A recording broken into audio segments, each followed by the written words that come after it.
And what we're going to talk about today is virtual leadership, leading people no matter where they are, no matter how far away they are from you physically, leading them and helping them be great. We look at, where one version of where the word leader comes from. Leaders are intelligent, they're honest, they're creative, they're confident, they're driven, and they're courageous. So I want you to remember about all those characteristics and attributes, and where do you rank yourself on those? And then the leaders on your team, the other leaders on your team, where are they at? So those are 4 great attributes to think about in terms of what does it take to be a great leader. All right, so virtual leadership. So what we're going to cover today is how to lead differently, recognizing that leading remotely requires more influence than command. You can't be looking over their shoulders. You can't be standing there next to them. You're not right down the hall. And so you have to have a lot more influence to be an effective leader when everybody is remote and at a distance. The 3O model: outcomes, others, and ourselves. To learn more about how that works. And because that's where our focus needs to be as leaders, especially from a distance. And then technology as a tool. How do we use the technology to lead remotely? Taking on that servant leadership mindset. That's one that we should have all the time, but in a crisis like we're dealing with now, where people are home against their will, we need to be even more servant leaders.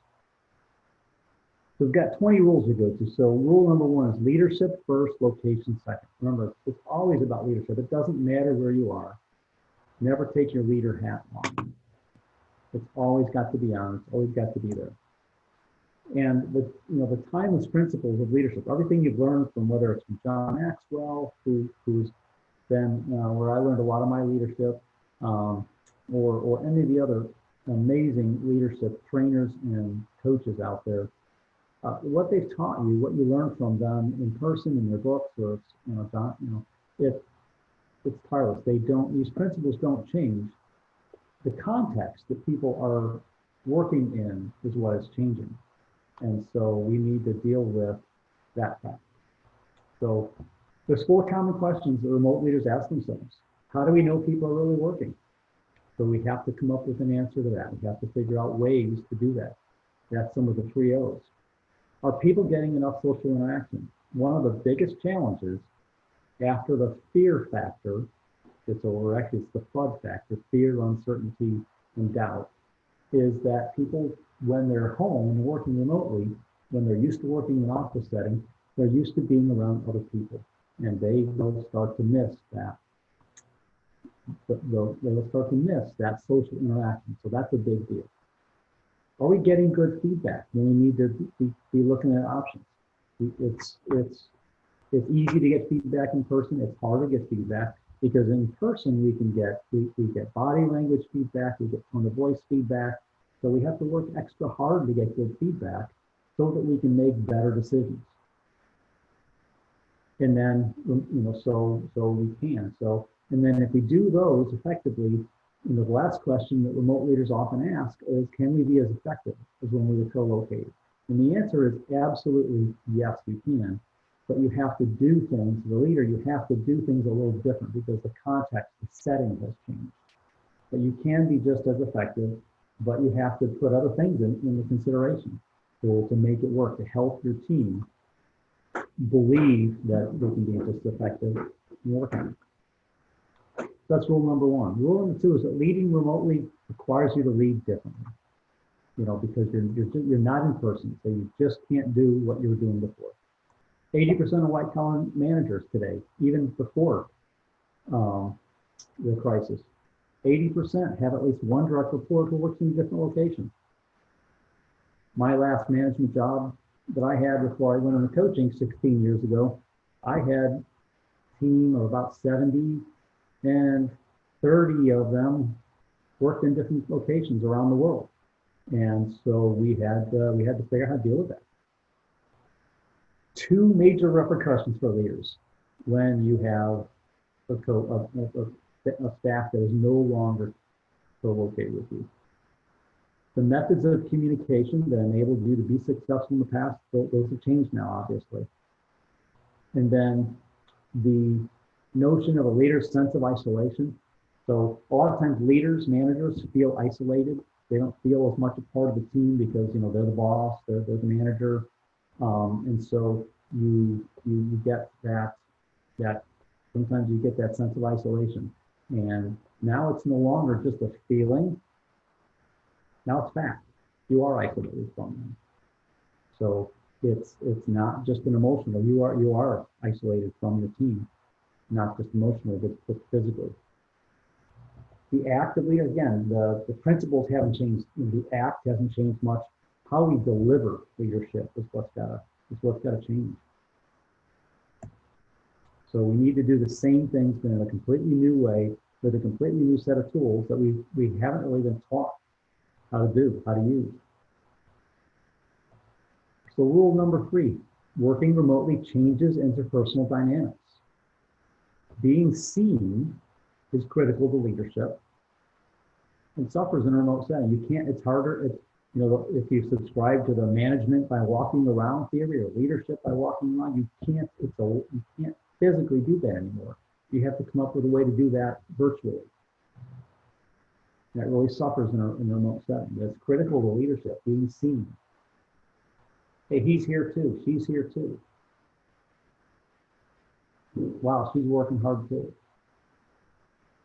Virtual communication changes everything about interpersonal communication. You lose the face-to-face, and most importantly, you lose the nonverbal. Remember, when it comes to communication, only 7% of communication is the words we say. 93% of it is the nonverbal. It's the body language and it's the tone of voice. So one of the keys of virtual communication is not to rely on email and text. You have to be visible. You have to make sure your message, you have to be really good at making your message crystal clear and easy to understand. You might need to communicate the same message 5 or 6 times. I'll give an example.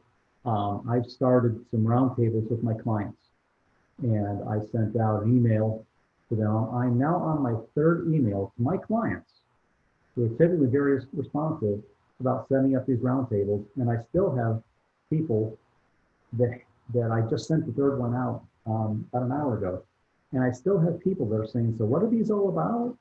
These have been going on for 2 weeks. How come I didn't know about it? And it's because I didn't have the direct interaction with them. I was relying on email. And so now anybody who's left after today is going to get a phone call, and we're going to talk and we go through it, because they see the email and they don't read the whole thing. So it was a complicated process I was setting up, and it was spelled out really, really easy, but they didn't read the whole thing. And so they were missing half the critical points. So I stopped. So sent out one last email today, and tomorrow everybody gets calls. So you have to find other ways to receive the critical cues. So if I had been face to face with them, I would have seen that they didn't understand what I was talking about. It was perfectly clear to me, but of course it was my idea. But I would have seen in their faces and their body language. So I have to find other ways to get critical cues. Rule 4, technology is a tool. You've got to stop viewing it as a barrier. It's a tool. Remote leadership model has 3 interacting gears that work together to make the remote work go and really work. So it's leadership and management in its basic fundamentals, and then it's tools and technologies. Picture these gears. I don't have the image here, but picture those gears, and then there's skill and impact. So leadership and management is just those fundamentals of leading, communicating. We have to get better at it so that our gears can move more quickly. Then there's the tools and technology. We need to make sure that everybody is comfortable. If you're using Zoom or some other app, you have to make sure that everybody gets some personal one-on-one training for how to use it. Not everybody's comfortable with technology. Not everybody has a PC that has a good camera or microphone. You might need to help them get a camera and microphone so that they have the technology. Because when you have people that are they're partially on your meeting on their computer, partially on their phone, they're just not getting as much out of the meeting. And so making sure they have the right tools and technology and capability, and then the training so that they can have the skill, so that that goes. So make sure they have the tools and the technology, and that you're coming up with. You've got training, and you might need individual one-on-one training with each and every person, and that's okay. Just do it to help them be effective. And then the skills. This is one, and the impact on the skills is where this can have the biggest impact. And this is one where you have to pay a lot of attention, because not everybody is as skilled on the computer or the video or comfortable. And so you have to make sure that that doesn't become a barrier. Rule 5, leading requires a focus on the 3 O's, outcomes, more than ever. So I always teach my clients, lead with outcomes. Don't talk about actions, focus on outcomes.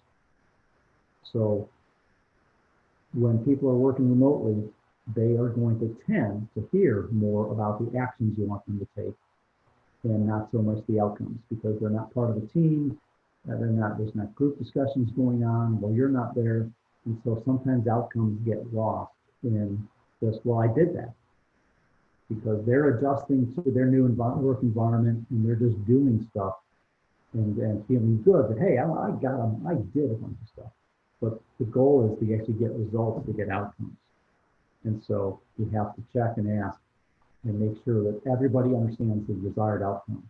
And the barriers to people really understanding and getting outcomes are, that isolation again, just lack of environmental cues. There's no buzz around. They don't see people. They don't hear about it as often. So, when the team is working towards an outcome, the team is talking about it. They're hearing what normally each other works. So you've got to make sure that when it's a team outcome, especially, that you set up and monitor and make sure that they are communicating regularly, because they lose that and they lose touch with the outcomes, and they go back, I did this, and did this. And what I teach is, it doesn't matter what you did, what did you get done? And that's the outcome, that's the O. So the next O is others. Lead with and through people. It's more influential when you focus on others. They're more engaged when you focus on them. So you've got to be thinking about them. Lead through them, lead with them, get them engaged. Your job, more than ever, is to get them and keep them engaged. When you engage others, they then self-activate as a team, and they activate each other and engage more and keep going. So you have to keep them engaged as much as possible by focusing on them, listen to them. So, I recommend group calls and then one-on-one check-ins every day. Talk to the group and check in with each person individually. Even if you didn't do that before, when you were all co-located, they need it more than ever. Because they knew you were around.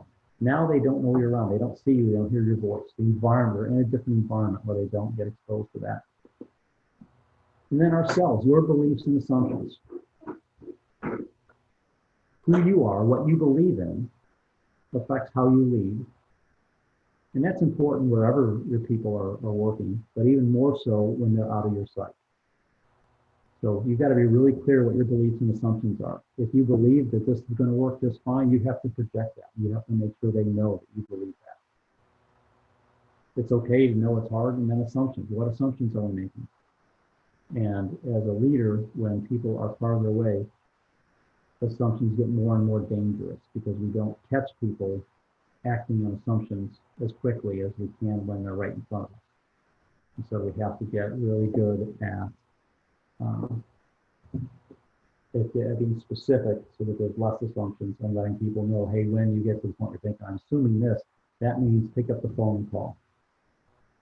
Rule number 6, leading successfully remotely requires achieving goals of many types. There's the organizational outcomes with clear targets and smart goals, frequent discussion with the team. Because you're not there, you have to remind them of the priorities and the organizational priorities and desired outcomes every day. It should be part of your morning huddle. Let's talk about the outcomes for today. What are today's top priorities? Be really clear on any targets, then team outcomes. Okay, they need to know what each team, if you have multiple teams, needs to know how their team outcomes fit into the organizational outcomes. So company priorities and outcomes, and then it's team or department or division, depending on the breakdown. And everybody has to understand more how they fit in. Now, again, they always need to understand this, but when they're working remotely, they're disconnected from everything. So you have to review this and make sure that they still remember. And then personal and individual. Again, when they're around, when we're all feeling around each other, it's easy to remember that and know that comes up. We don't forget that when we're out of our element and we've got the two things, we're working in a new environment that's uncomfortable and we're in a health crisis that's uncomfortable and scary. People have FUD, fear, uncertainty, and doubt. So you need to, by communicating all the different types of outcomes and making sure everybody knows every day, all the time, then they can feel more connected. There'll be less fear. There'll certainly be less uncertainty and doubt because you're going to give them certainty, at least in the parts that they can control. Give them some piece of it that they can control because the rest of it feels out of control. Those personal individual outcomes, they should have both goals and expectations, daily and weekly. Instead of having a quarterly goal, they need to have, the individual should have daily and weekly goals. The team should have daily and weekly goals.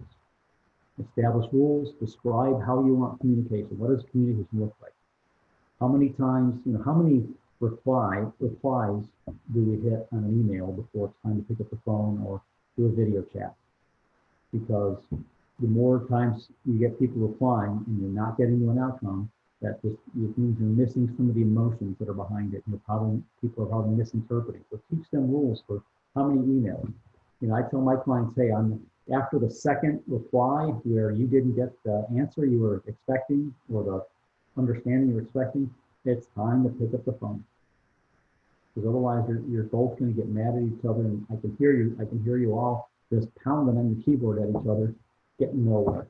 After 2 times, and there's not you don't sense a common understanding of what you're asking for, pick up the phone call. We'll settle it in 5 minutes instead of 10 more emails and upset team members and your frustration level and blood pressure going up.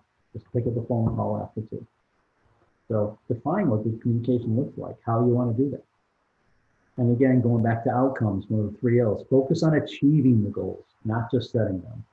Of course, we want SMART goals, specific, measurable, achievable, results oriented, in a time frame. Of course, that's important, but we need to get really super specific, even more than usual when people are working away because we can't see. So we need to talk about quality and quantity of both. And then time, when is it due? Be really clear when something's due. Be really clear who they're supposed to work with. Breaking it down into smaller chunks can be more effective so that you don't give people week-long tasks, give them daily tasks. So maybe by the end of next day. I try never to do more than 48 hours at a time because too much can get lost. When you're walking around your office, you can catch people getting lost. You can see, oh no, that's not where I wanted you to go. You can't see that when you're home. So you've got to break down the deliverables and outcomes in the much smaller, more frequently monitorable chunks, because that's how we can monitor safely. Rule 8, as a leader, you're a coach. Coach your team no matter where they are. Coaching is an area where most leaders say they can improve. So now's the time to start working on the improvement, okay? Get a coach for yourself. It is more complicated and stressful because you need to be much more intentional and much more, none of it's casual and holy conversation. You lose all that opportunity for the casual, informal coaching. And so every interaction needs to be very intentional, very conscious, and planned out and thought.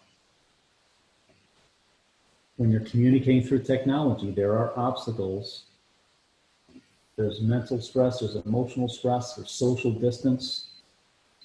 There's the feeling that it's easy to say something from the other side of the computer. You don't have those in person. You can't. You just lose some of that socialization and emotion that happens to that. So people are stressed by working remotely until they're comfortable doing it. And right now, they're just probably just learning on your team. So you just have to be aware of that. And remember, coaching is a two-way conversation. 2 ears, 1 mouth. Coaching needs to be in that proportion. You need to listen twice as much as you talk. Coaching is when you're asking questions and then listening. And then based on their answer, maybe asking another question. If you're doing the talking, you're not coaching, and you may not be helping. You need to be listening. And it's even more important remotely, because people that aren't used to being on video all the time, they'll just sit there and stare at you and let you talk all day. So you have to get them comfortable with talking and using that technology. And then just as all coaching, you know, it's just, you got to ask great questions.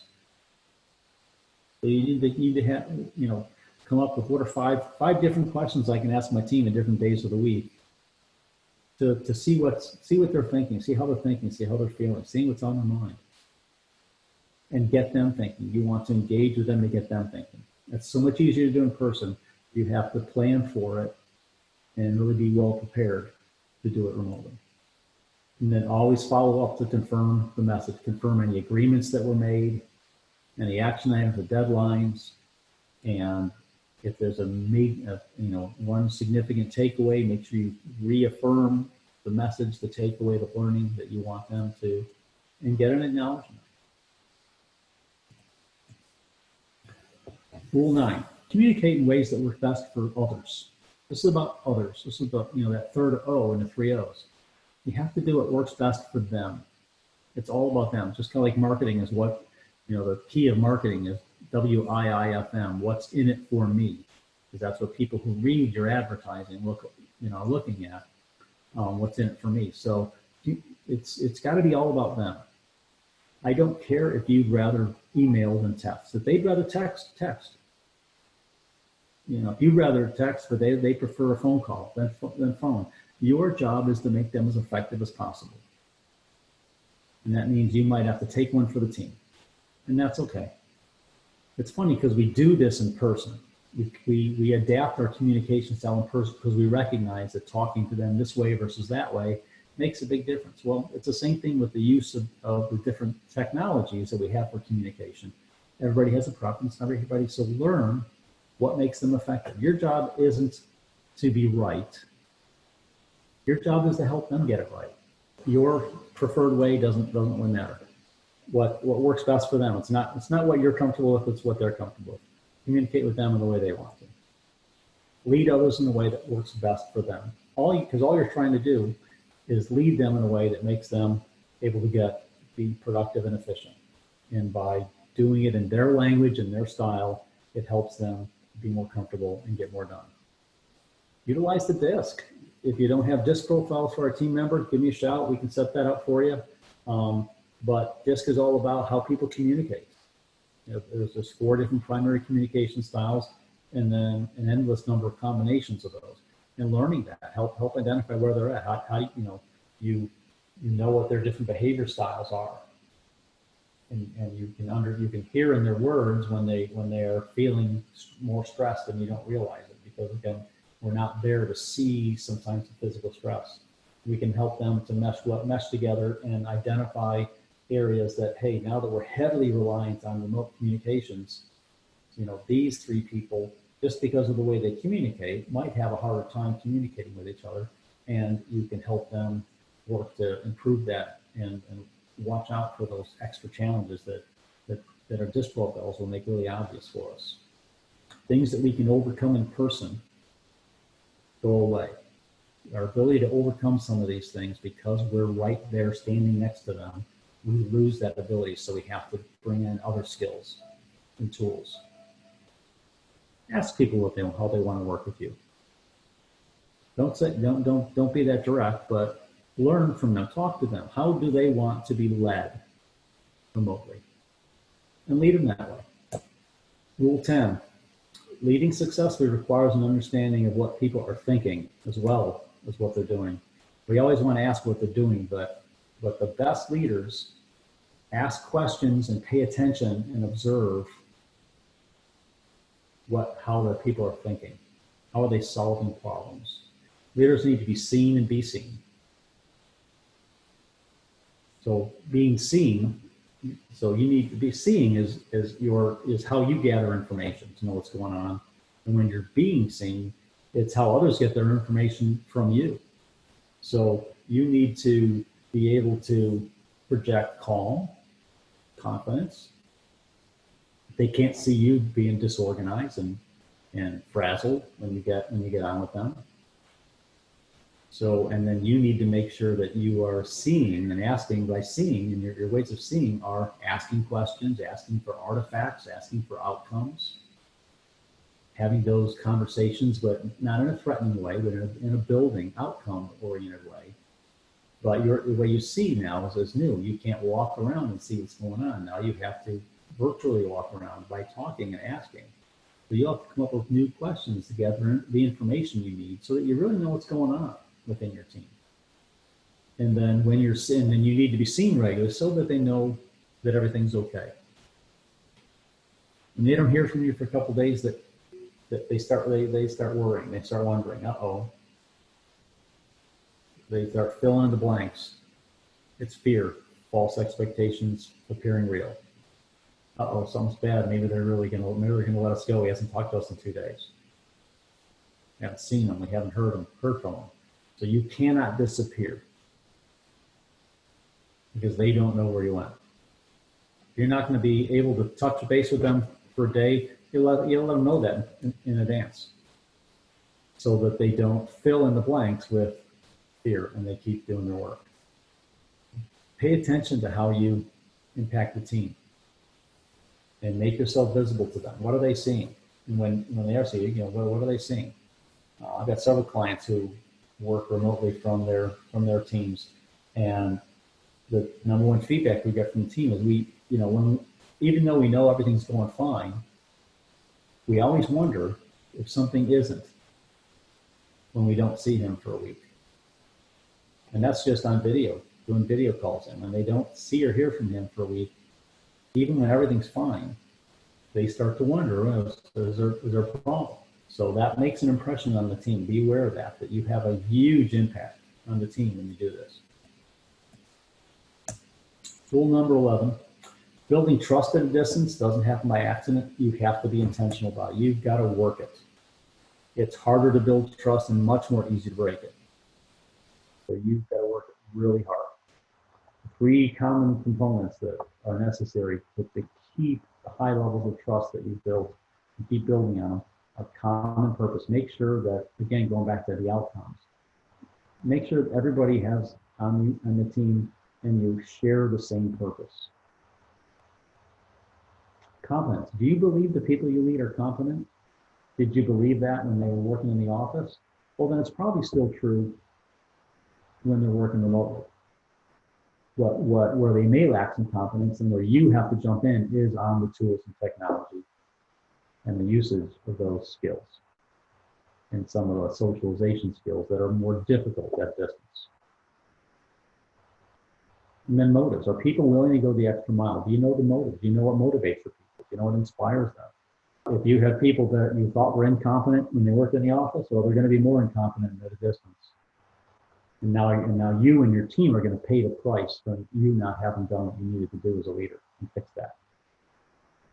So if you have areas where you know that's where you need to pay special attention there, because people that are less motivated and people that are less confident will be even less motivated and less confident remotely. And the team will feel it, and that won't be fair to them. The more you can get those in alignment, the more trust will exist. But if you sense trust not there in your best people, it's probably one or more of these 3 components that now that people are distant, they feel it even harder. So you've got to be intentional. You've got to work hard, and you've got to maintain that. Rule 12: identify the leadership results you need. Select the communication tools you're going to use to get the results you want for communication, So, you need to identify, what do I need out of my leadership? What do I need to get happen? Pick the tools or the set of tools that you're going to use, the frequency, the guidelines. Say, hey, everybody, here's how we're going to do this. And for communication, remote communication to be effective and appropriate, you've got a balance between richness and scope. Richness is what you get in person.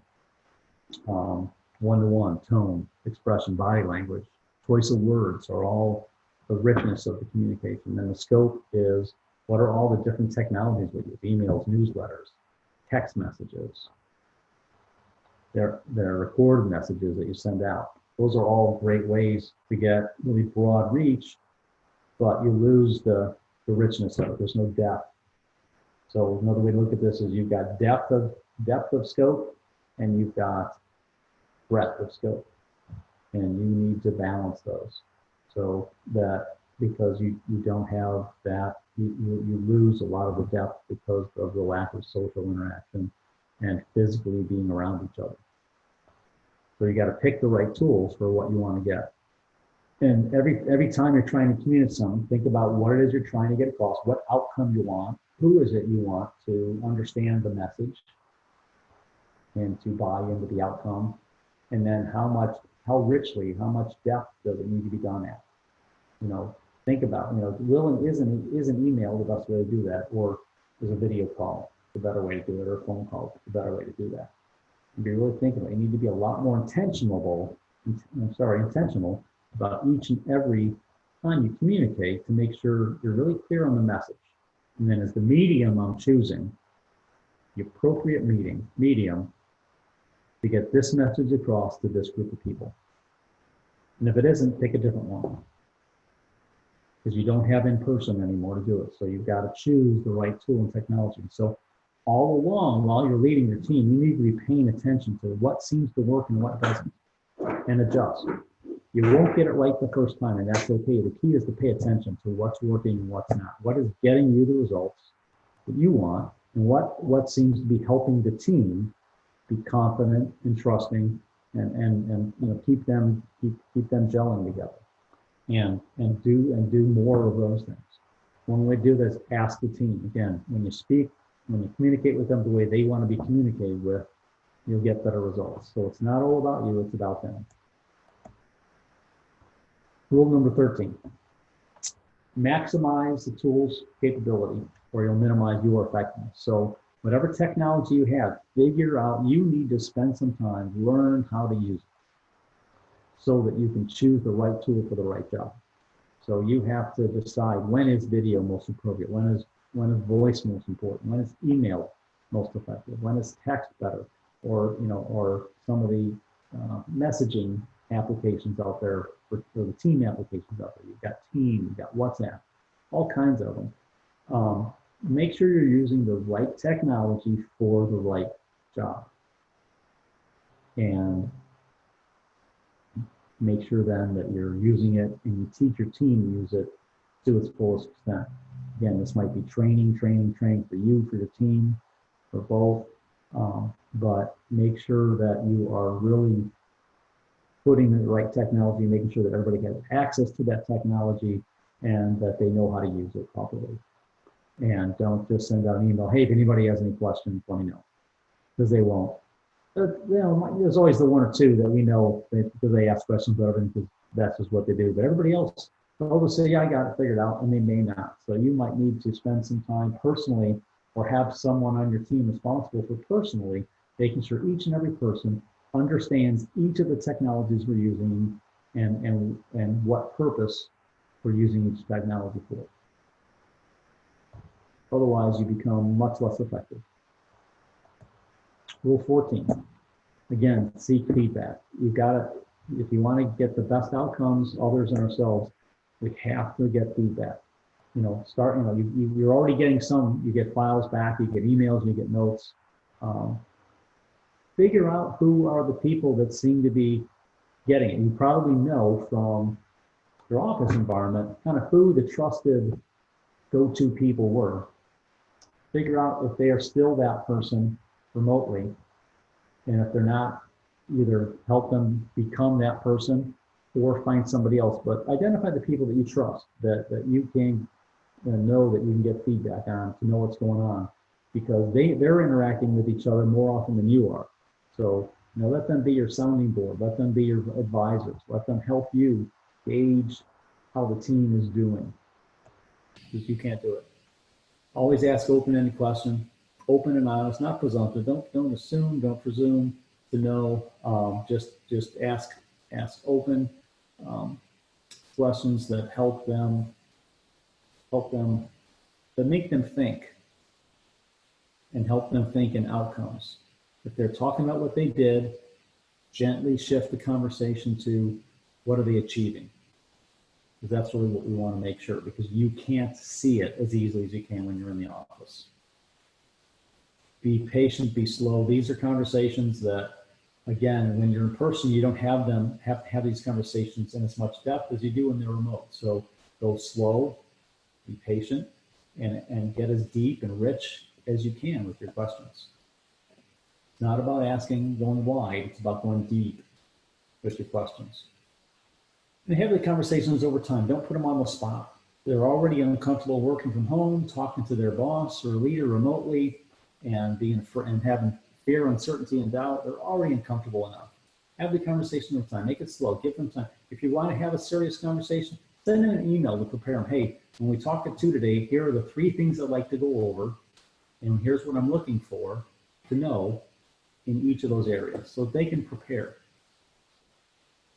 When you have, a lot of us, so think of every interaction as a meeting, and we all know, what are the rules of effective meetings, right?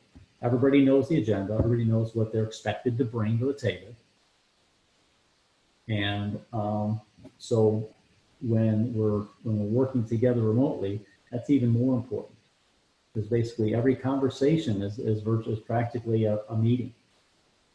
And having those same outcomes. So let them know so that you can get the best outcomes and serve the others and yourself.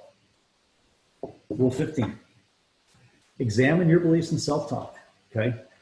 Because your beliefs define how you lead. If you think this will never work, it will come out. Your team will know. Your self-talk. What do you say to yourself in the mirror, right? When you look at yourself in the mirror, what do you say? What do you say when no one's around to hear? Because your beliefs and your self-talk will come out even more obviously. It's a lot harder to hide remotely.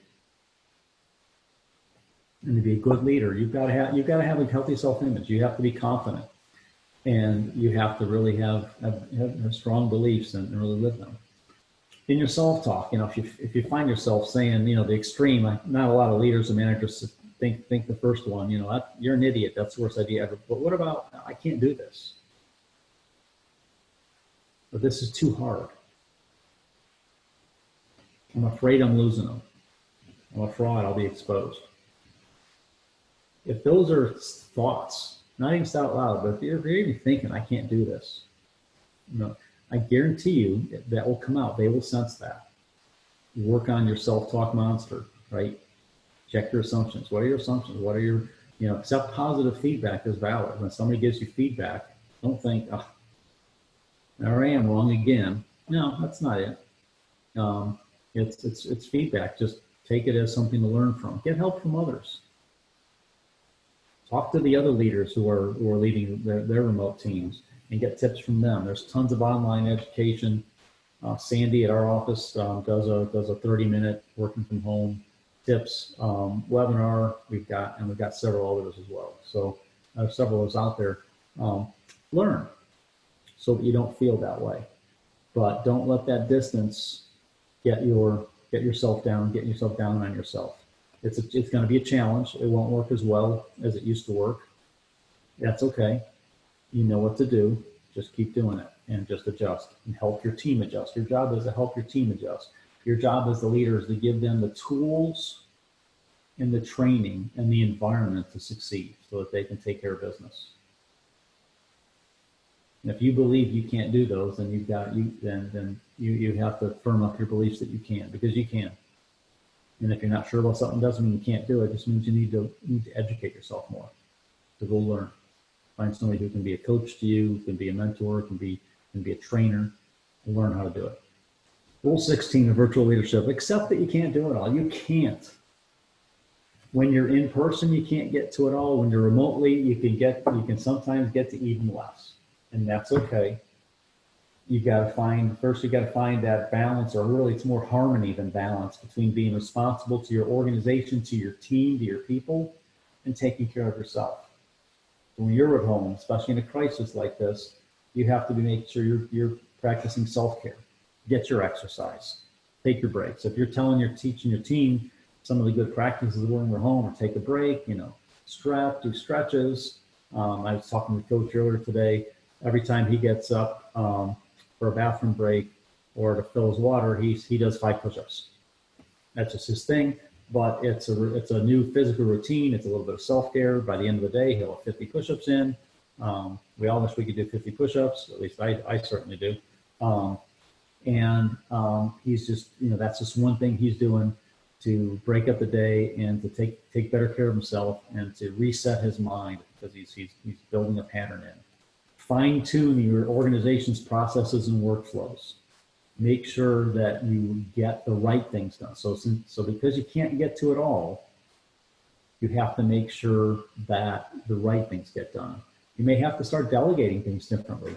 Some things that you used to be able to handle when you were around the office with all of them, you might need to delegate that out into your team. So think about, who on the team could lead some of the activities, or could handle some things, because you can't, because you need to spend more of your extra time communicating and leading. So there might be some things you just can't get to anymore, and you need somebody on the team to do it. So that's delegate effectively and successfully. Number one rule of delegate, number one challenge people have in delegating is we typically say, I want you to do this. And what we mean is, I want you to get this outcome. And so people do what you asked and they don't get the outcome that you intended. And then you get mad and you think, hey, this didn't work. So the key is to delegate effectively and successfully. If you'd like more tips on that, give me a shout. I'd be happy to walk you through our model for delegation. But typically the number one rule is we don't mean what we say. We mean achieve this result, but we say do this. It's your fault, but it's easily fixable. Rule 17, because it all goes back to communication. Rule 17 is balance your priorities to be a remarkable long distance leader. So you've got to know the difference between self-preservation and selfishness. So going back to that, finding balance and harmony for yourself, you have to make sure that you can be there for your team over the long haul, without being selfish, without it being all about you, without taking more extra time for you.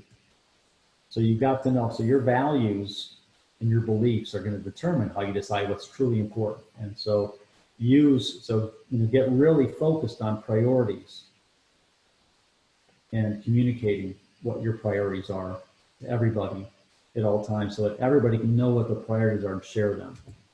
And make sure you're constantly talking about the core values of your team, of your company, and put things in the context of your values, so that everybody understands that, hey, yeah, this is hard, but don't forget, we have a team value, and all the things we talked about at the office about what represents that team value, half of those relied on physically being in the same room with each other. We're not anymore. So what do we need to do? What do we need to do for our team value to maintain our team values, which are important to us, while we're not all sitting in the same room? And have that conversation. Be that leader. You have to make sure, time management. You have to manage your time really, really well. And it's not time management, it's self-management, right? It's all about how you choose to allocate yourself. So how you're prioritizing, how you're picking your priorities. That's how you use those priorities to make decisions about your activities, about your actions, about your results, your outcomes for the team that will make the difference. And again, there's no such thing as time management. It's really choice management. It's all about prioritizing, and then what choices, decisions that we make based on those priorities. And being aware of your values allows you to help you prioritize your activities and then communicate that out to the same priorities out to the team so they can also choose the right activities. Rule 18, make sure you're still developing your leaders. This is, if you're, who knows how long we're going to be working remotely. So you need to still be developing the junior leaders on your team in your company. What kind of organization do you want to be? It's make sure everybody remembers what the vision and the mission and the core values and the culture are all about, and how we maintain our vision, our mission, and our core values and our culture while we're separated from each other. So what kind of organization do you want to be? What behaviors do you expect from your other long distance leaders? What do you want to see from them? Make sure. So if you're leading a team of leaders, you have to make sure that it's clear what behaviors you expect from them, how you expect them to do this as well. What skill gaps need to be addressed? Which one of them needs some communication training or some DISC training? So it might be more than just leadership training, but a lot of communication training, because communication gets even more important when you're not standing next to the person.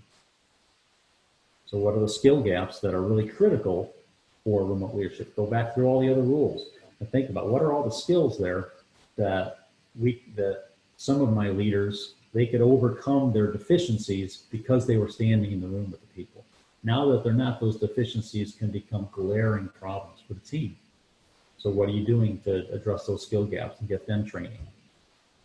What's your plan for continuing to develop and support your leaders? Can't just leave them on their own. You have to. How is your organization going to support the team, the leadership, the managers, everybody? You have to have a plan, probably a different plan for each level of a team member. Rule number 19 is, remember rule number 1, it's leadership first, location second. If we just take those leadership principles and remember them and really stick to them and really make sure we keep them important and don't forget them, then location is a secondary factor. Because the adaptation that we need is to just do what we already knew we were supposed to do. We just need to do it in a different way. And we need to communicate differently because we're going to have a different communication style and a different technology to communicate with our team. And we need to do it, we need to tighten it up because it's location. But the fact that we need to do it, the things that we need to do don't change. It's just how we do them, and that'll have the biggest impact. We're the leaders, so we need to lead. We need to lead our businesses. We need to lead our families. We need to lead our communities. In this crisis, we need to become not just business leaders, but community leaders. So think about what are you doing also to lend a hand in your community, to be a leader in the community, because our communities are suffering, and some communities are suffering more than others. But our communities are suffering, and we need to be leaders, not just in our business, not just in our house, in our four walls, but we need to think about what can we do to be leaders in our community. So let's go get to leading. Any questions? I appreciate it. I appreciate this. I've listened to some others and stuff, and this is something that I am really lacking right now, and it's because I'm trying to figure everything out, and I feel like that my employees are going to want answers, and I'm not sure.